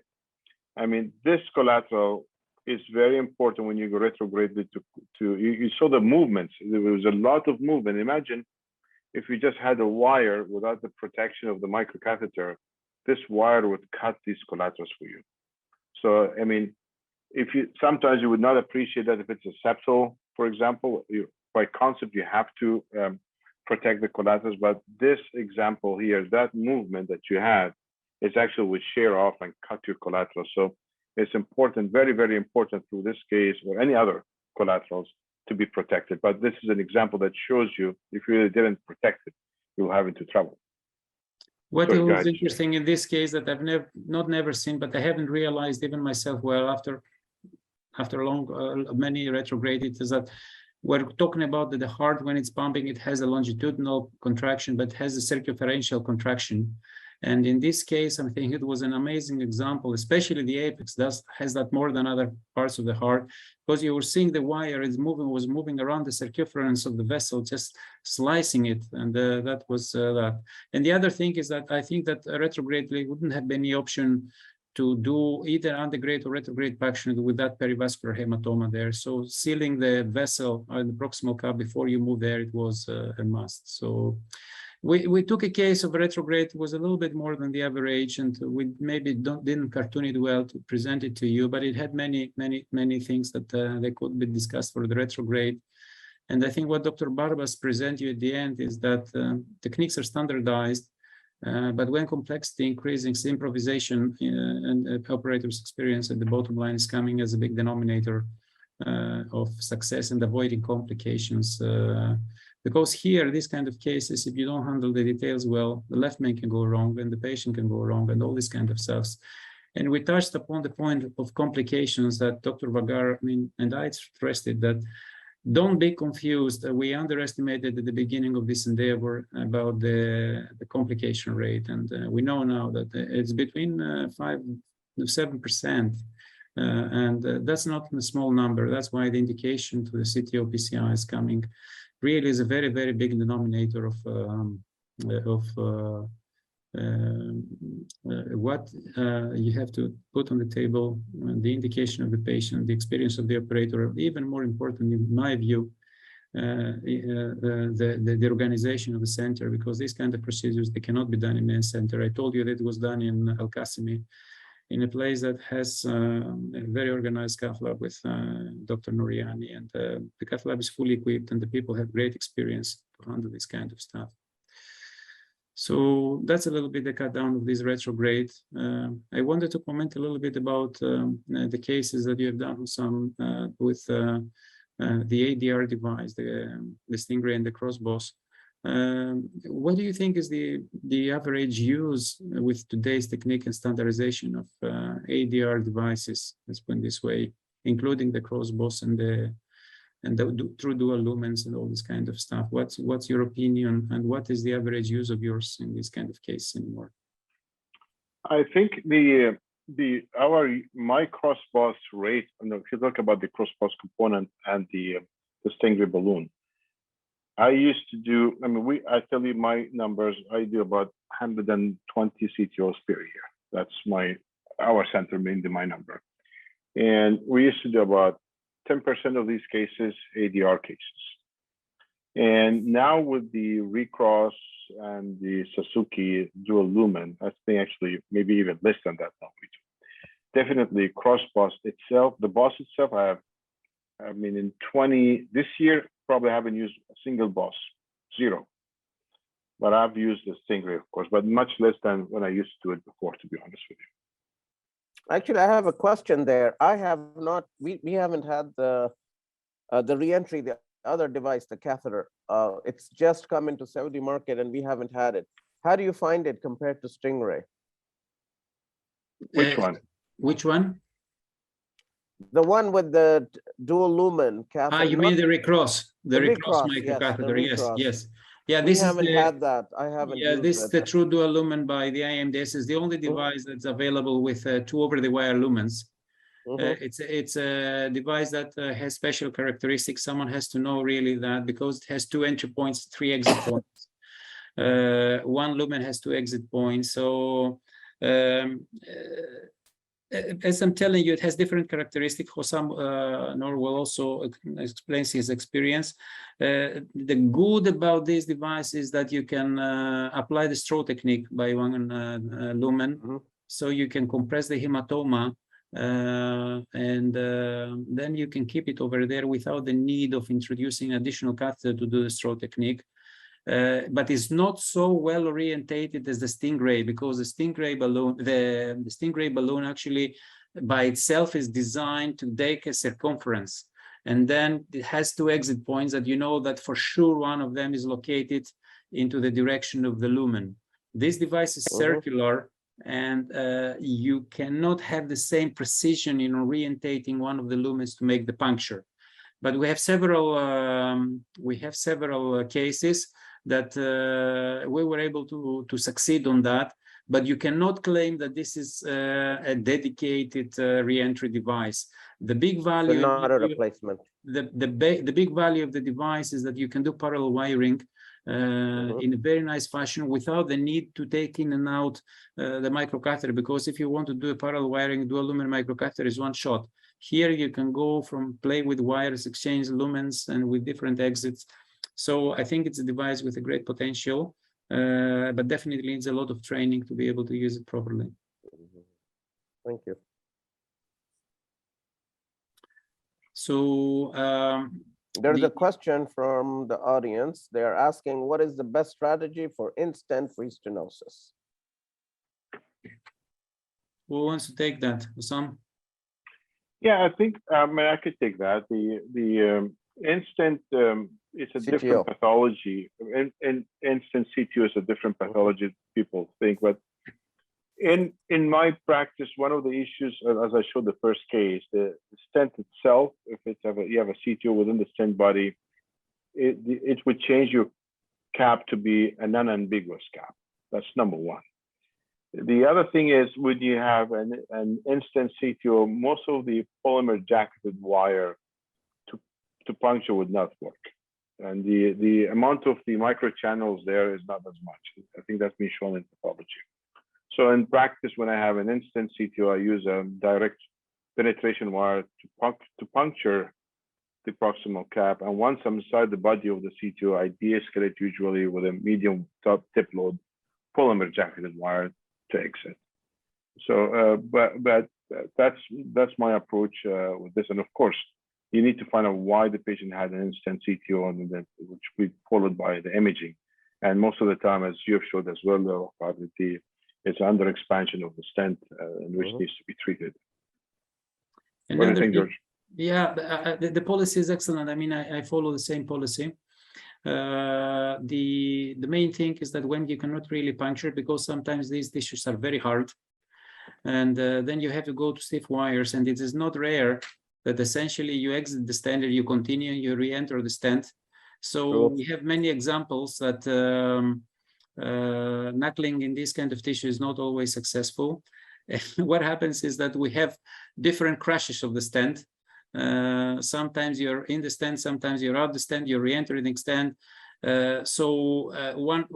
My main thing as a message, because you described the state-of-the-art crossing, that if this doesn't work, then don't be afraid to go outside the stent. Nothing will happen. If you're able to do the wire crossing distal to proximal lumen or proximal to distal lumen successfully, just inflate, crush the stent wherever it is, place fresh stents, and then you can get a very nice, excellent result in these kind of cases, which can be sustainable. So part of this CTO PCI in stent occlusion might require sometimes subintimal crossing also. So don't get confused that when I have stent, I'm always go intimal. That's not the case. Actually, yeah, I wanted to make up 2 points too. One is, there's another question. I will answer that because we have laser. But first of all, in-stent CTOs, I used to think of them as safe until I had a perforation of an in-stent CTO. And exactly what George said, what happened. At some point, the wire had left the stent body and we didn't realize it. And we were able to dilate and everything. And before we realized it, every time the balloon went down, the patient's blood pressure went. We could not see the bleeding. And every time we put the balloon up, pressure came up. And finally, we find out the bleeding was from a side branch from behind the stents. And I had to put 2 covered stents, and that took care of it. There was no tamponade. It was actually a dry tamponade. So yeah, it can. Now, laser, yes, laser can be used, but you have to cross the CTO first. So laser goes over a wire. So you can use laser, especially for non-crossable CTO, instant CTOs, or not even non-crossable CTO, but the wire has to cross it first. And one of the, in United States in particular, they use laser for almost every instant CTO. There are certain centers use it, but there is no indication, no evidence for that. Yeah, you may be ablating or not ablating, but once you have a diffuse CTO of a stent instant CTO, the recurrence rate is extreme. At some point, the patient has to realize that maybe 50% chance they'll come back. Yeah, that's wonderful. Of course, CTO is laser is something that people have to have in the lab, because it's not just one device. It needs maintenance. It needs it has a console. You need an expert on that to handle. So it's an expensive thing that I think very expensive. Yeah, it's very expensive. That not that many labs have it, but definitely it can be an asset in certain type of cases. We have around 9 minutes more to go, and I would like to address a question to all of the panelists about what are their habits, because from our EuroCTO club database, we see that in the past, when the XT and the softwares came, they had a big increase, but now we're exerting a success rate of around 75% with any intermediate stiffness wires. I would like your comment on that and your policies, whether you still fight a lot with soft wires, or you prefer also very stiff wires to do the work. I don't know, what is the habit and the practice over there, Dr. Bagar, Dr. Noah? Okay, if the CTO appears reasonable, I will start with the soft wire, but I will switch very quickly to the intermediate wires. We don't have the Gaia Next series yet, and I'm told it is a much better wire. So I'm really waiting for that, but I go to the Gaia second or Gaia third very quickly, and then go to the Hornet series immediately after that. That's my progress. We just got the Gladius wires, and I was with the Gladius, the Gladius ES, not the Gladius MG. The Gladius MG is like a Pilot 200, but the Gladius ES appears to be a good wire if you want a polymer jacketed crossing wire as a primary wire. So but I've only used it in a few cases. Dr. Noor? Yeah, I always ask what is this wire is going to do for me. It all depends on the anatomy.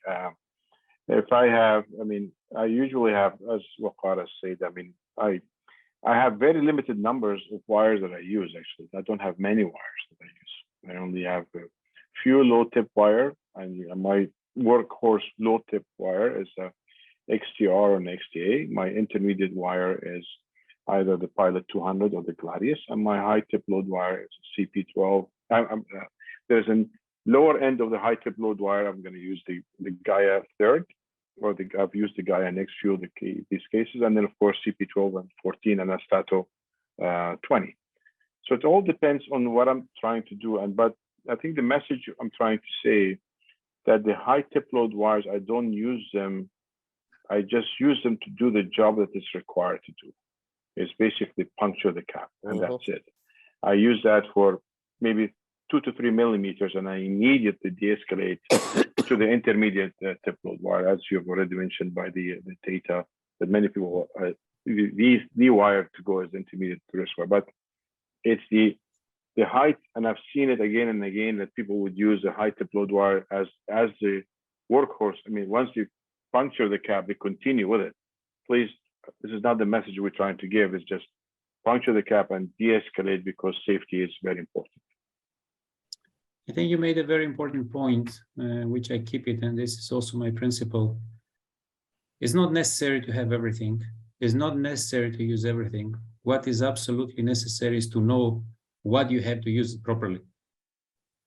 Right. Because many people, they hear names, they hear this, they hear that, and they're, before mastering one device, they're shifting to another, and they never master a device, because it's a kind of a personal experience.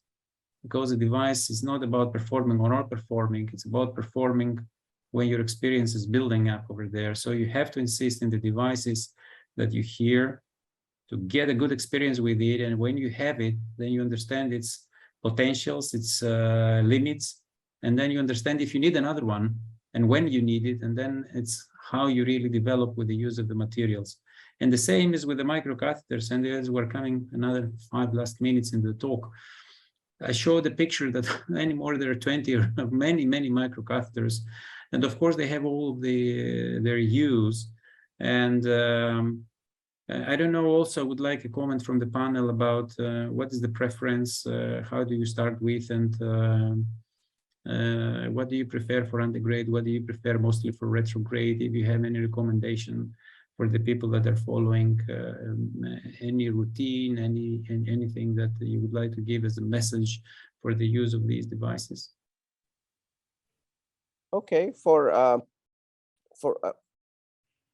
again, as Hussam said, for wires, you're looking for what the microcatheters you want the microcatheter to do. For me, I have workhorse microcatheter, and that is whatever I have available on the shelf. Sometimes it is, a lot of times it's fine cross, which is fine. So you have to have a workhorse category of microcatheter. That's for your routine antegrade access. Even when you're doing rotobladers, you want to exchange for wires. So that's your workhorse. Fine cross is that. For me, I like Turnpike Spiral, but I don't have it available all the time. Or for me, Corsair Pro is also a workhorse microcatheter. And then you need very small microcatheters with long length, 150 for retrograde, and to be able to access the collaterals. So in that family, I would either have the Turnpike LP or the Caravel 150. Boston apparently has excellent microcatheters as well. Mamba and Mamba Flex, I haven't had experience with them. My experience has been with the Corsair Pro XS, the Corsair Pro, and the Fine Cross family, and the Turnpike Spiral, Turnpike LP, and I'm pretty happy with those. So I think you need the 3 basic categories on your shelf. You don't need everything. Any other comment? I'll add to what Waqar has said. Also, you need to pick 1 or 2 of the dual lumen microcatheters. Yes. And there are dual lumen microcatheters you can use retrograde. Is one of them actually. And of course, you can use the same dual lumen microcatheter for the parawire technique or the re-entry type as well. So, but again, as you correctly alluded to, George, minimize them, get experience with 1 or 2 or 3. Don't get into the Me Too phenomena that we always, you have all of them. Last but not least, there are called the niche microcatheters, which is the supercross microcatheters. Sometimes are useful as well when you have retrograde origin of the vessels, or if you want to have direction, which is very difficult to achieve. So I have few of those on my shelf, which I rarely use, but if you keep doing these procedures, sometimes these could be very handy. I think, like you said, when you're doing 120 procedures a year, yes, you will have a lot of the equipment available to you because you will need it. The other thing people also need to know, which I learned a lesson, is some of the dual lumen microcatheters will go through a 6 French catheter, but then you cannot trap them in a 6 French catheter. That's right. The 6 French is too trapping. You can do that, and that's that was a great comment, and actually that's also my policy. you have to define what kind of operator you are. I know that there are people that they're strictly biradial operators. They don't want or they don't like big big lumen guide lumen catheters. So if you're working with 6 French guides, which I am one of them, then you have to adapt to the microcatheters that you're using. So instead of using, for instance, an turnpike spiral, take a turnpike LP that it is trappable in a 6 French, or a Corsair XS Pro that it is also trappable versus a Corsair XS. But if you have very big angulations and you need stronger microcatheters, then you really need these stronger. So again, it comes to the point of adapting to the anatomy. Although the time is up, there is a very interesting question. I'm going to address it, is how often you shorten the guide and when? And I would like the comment of all of you, very sharp, very briefly, and so we can close the session. Me, rarely. Okay, so what are alternatives for that? In the past, we're shortening quite a lot, but now we have alternatives. We have the tip in, as you showed Exactly. in this case. We have the guide extensions, That's which it. also could help you with that. That's exactly the 2 things that we're having. So we're very rarely anymore shortening guiding catheters because we have solutions. So if you're in a mid-ride, you can put a guiding catheter extension. Even if your microcatheter is exhausted, you can extend your guiding and you can adapt for the length that it is missing, as well as also, as you show in the case that it was presented, that if you don't have guide enough, you can do TP-in or a rendezvous technique, and you can really compensate for the lack of microcatheters. It was always a big question of the industry whether it should produce microcatheters of 160 centimeters. The majority commented that that's not necessary because you also lose a lot of your torqueability if you really increase the length of microcatheter. And I think these 2 things that were said address the comment. So it's 9:01. It was a wonderful 2 hours. I would like to thank the audience very much. There were up to 140 attendees at a certain point. We're closing with 100. From my side, I would like to thank you all deeply. Also the GIS for having us, me and Dr. Barbas. It was very nice to meet you all. And I would like to give Dr. Vagar and Dr. Samnor the final word of this. From our side, thank you very much for this great honor and the opportunity to participate. It was a great privilege for me and Dr. Barbas. Thank you. Thank you. And from my side, I want to thank the GIS for allowing me to moderate this and present a talk, and Hussam to join for us from United States. So Hussam, go ahead and thank everybody who attended.